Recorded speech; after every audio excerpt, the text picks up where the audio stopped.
Hello to all my little second grade friends. Today I'm going to share with you a new book that I have. It's called Nubs. It's called The True Story of a Mutt, a Marine, and a Miracle. So this is Nubs.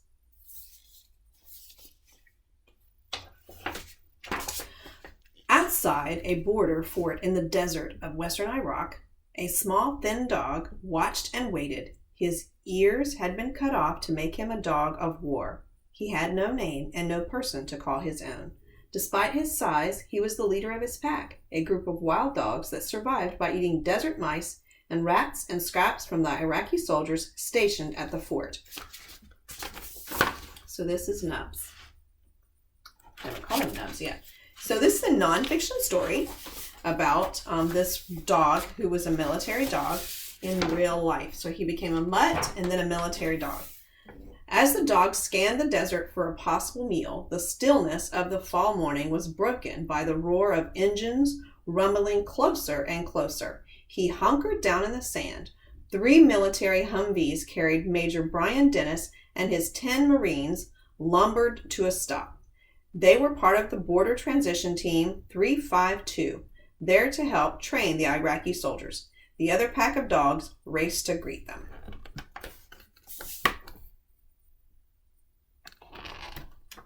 But the dog without ears cautiously approached Brian, who knelt down on one knee to meet him. There's Brian and that dog without ears.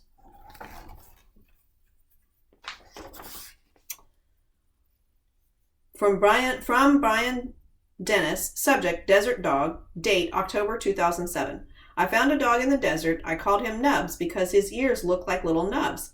We clicked right away. He flips on his back and makes me rub his stomach. I taught him to sit and shake in about 5 minutes. I call him Nubs because his ears look like little nubs. So there's a picture of Brian with Nubs. That night, Nubs and Brian ate dinner together. They shared Brian's MREs, or meals ready to eat, of spaghetti and Cajun beans and rice. For dessert, Nubs sampled a strawberry Pop-Tart, wagging his tail. Later that evening, Nubs stayed with Brian when it was his turn at guard duty. Together, they kept everyone safe.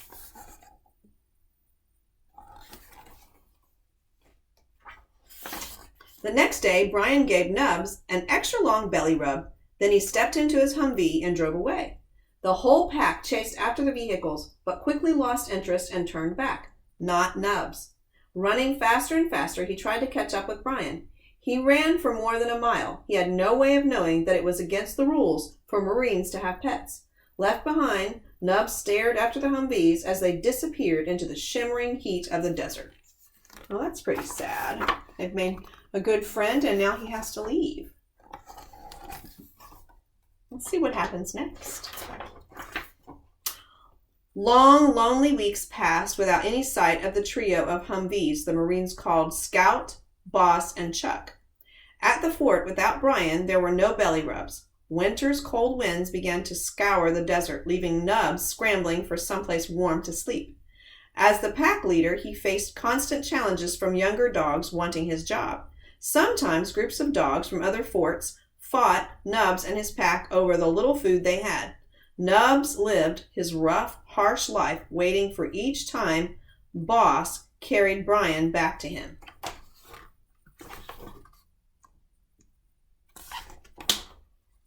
From Brian Dennis, subject Nubs, November 2007.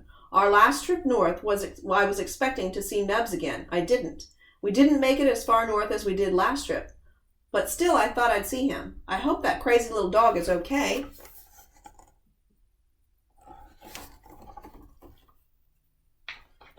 All right, let's see what happened. Near the end of December, when the temperature dipped to bone-chilling 30 degrees, the Humvees again rumbled up to the border fort. The pack dogs ran to greet Brian, but not Nubs. He hung back, gaunt and weak from a deep wound in his side. Shivering from pain, Nubs allowed Brian and the team medic to clean the wound and apply antiseptic ointment from the men's first aid kits. He even swallowed the child-sized dose of antibiotic Brian gave him. But Nubs refused to eat or drink. It hurt so much, he tried to sleep standing up. From Brian Dennis, Subject, bad news. Date, December 07. We tried to put a blanket on Nubs when we bedded down for the night in the desert, but he wouldn't let us. I said a prayer for him. He slept near me. It got down to 18 degrees that night, and I kept waking up to check on him. Every time I woke up, I wondered if he'd be alive.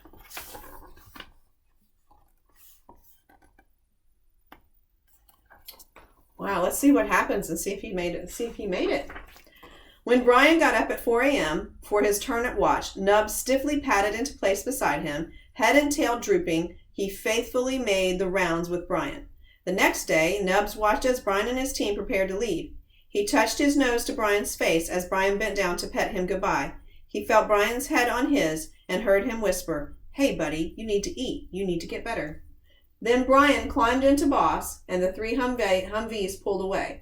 Determined not to be left behind, Nubs chased after Brian. He couldn't keep up. Alone, he returned to the fort.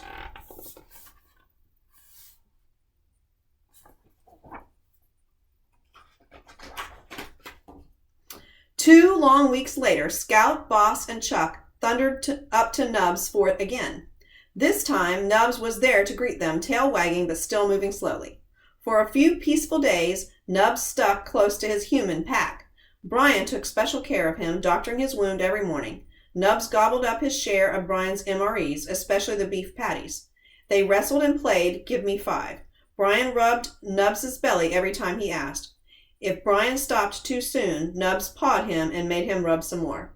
Each night after the sun set over the desert, Nubs and Brian did their job together. Under the ice-black sky of 1,000 stars, they kept watch over everyone.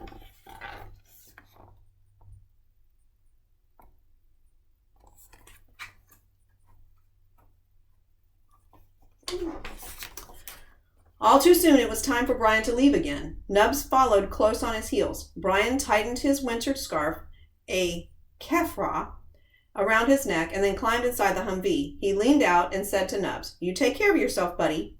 The vehicles rolled across the desert, slowly at first and then picking up speed, heading for the command outpost far away on the Jordanian border.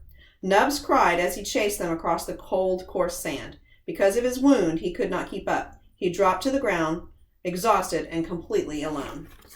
There's a picture of Brian.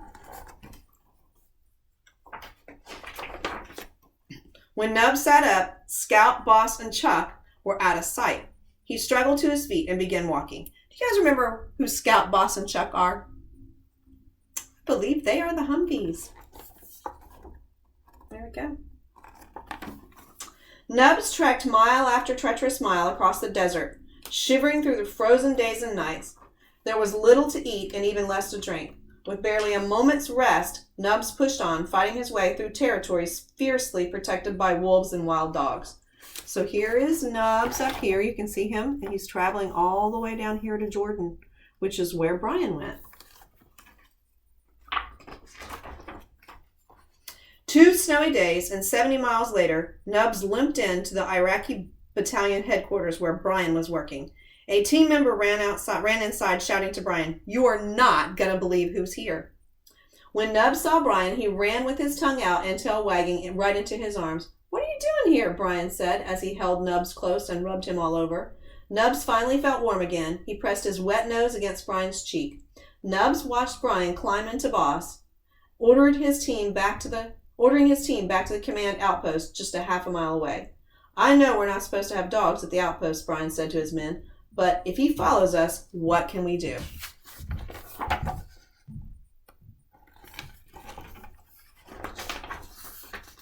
When the Humvees began to roll, Nubs trotted right behind them until they reached the command outpost. Starving and exhausted from his ordeal, Nubs wolfed down pancakes, eggs, and sausages the Marines brought him. He made dog angels rolling over and over in the freshly fallen snow. A few days later, he found a brand new doghouse built just for him. Look at his doghouse. He's laying in his doghouse. Isn't that awesome? Nubs liked living at the command post with Brian's men and all the other soldiers. He proudly wore a collar the Marines had fashioned from woven bracelets sent to them from school children back home. He cheered up his new friends, collecting belly rubs and making them laugh. And even though he had his own doghouse, most nights Nubs curled up in the barracks with Brian and his team. but everything was about to change.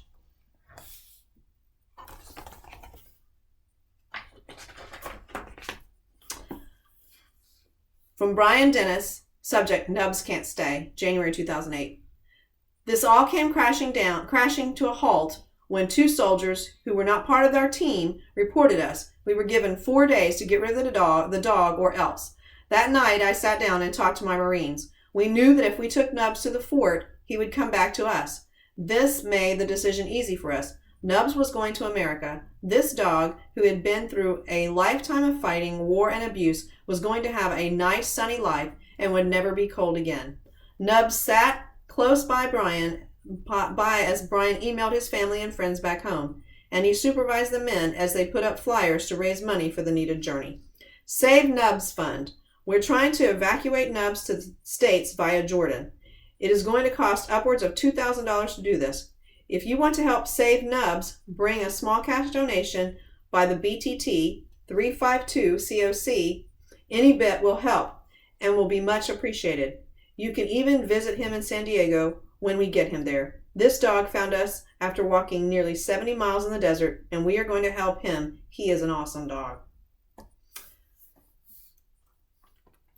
United States Marine Corps Border Transition Team 352, Marine Expeditionary Force.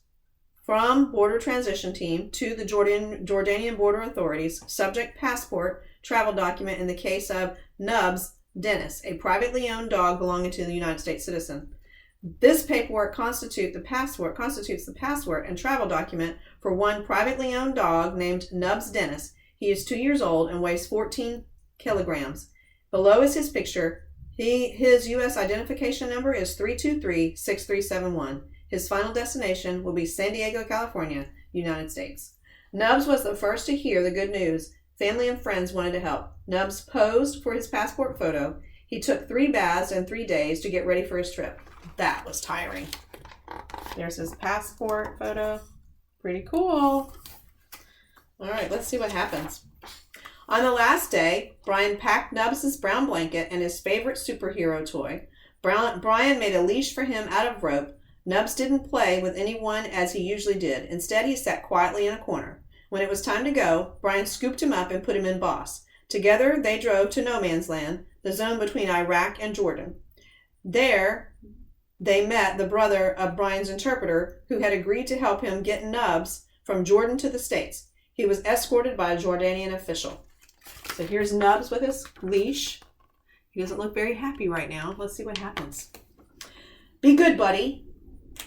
Nubs rested in Brian's arms as he carried him to the Land Rover. He felt Brian's breath tickle his ear. Be good, buddy. Don't cause any trouble. These guys will take good care of you, and I'll see you in a couple of months, I promise.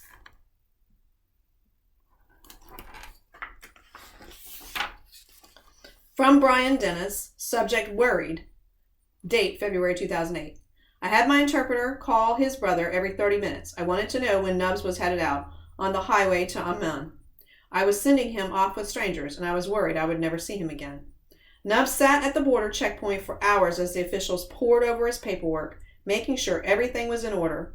Finally, Nubs arrived in Amman, Jordan. The king of Jordan's veterinarian gave him his first checkup and shots. He stayed at the vet's kennels while his travel was being arranged. So here's the pictures here. See the pictures there? Look at that. Okay.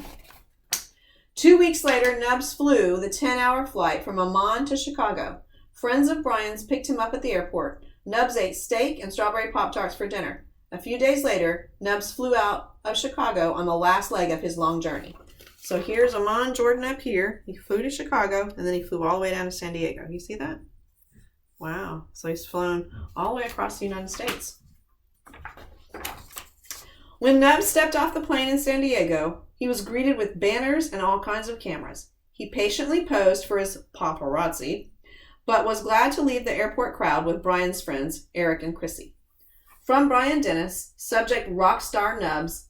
Well, it's official. Nubs is in San Diego, living the good life like a little rock star. I can't wait to get home and take him to the beach. Nubs slept in a comfy new dog bed, tried all kinds of tasty food, and went on walks in the dog park. But someone was missing. Who was missing? Who was Nubs missing? You guys know? Think he was missing Brian? Let's see what happens. On March 23rd, 2008, Eric and Chrissy drove Nubs to Camp Pendleton. The paparazzi were there again. Nubs waited and waited. When he finally saw Brian, Nubs leaped into his arms and covered him with kisses. Look at this. He's waiting, and there he is, seeing his owner, his adopted owner. Today, Nubs and Brian lead a busy life. They play at the dog beach and cruise around in Brian's truck. Sometimes they go running or hike in Mission Trails Regional Park. Nubs romps with his friends Bogey and Kublai. Nubs even goes to school. His trainer Graham gives him straight A's. So Nubs goes to school. Oh, that's pretty cool. Look at that.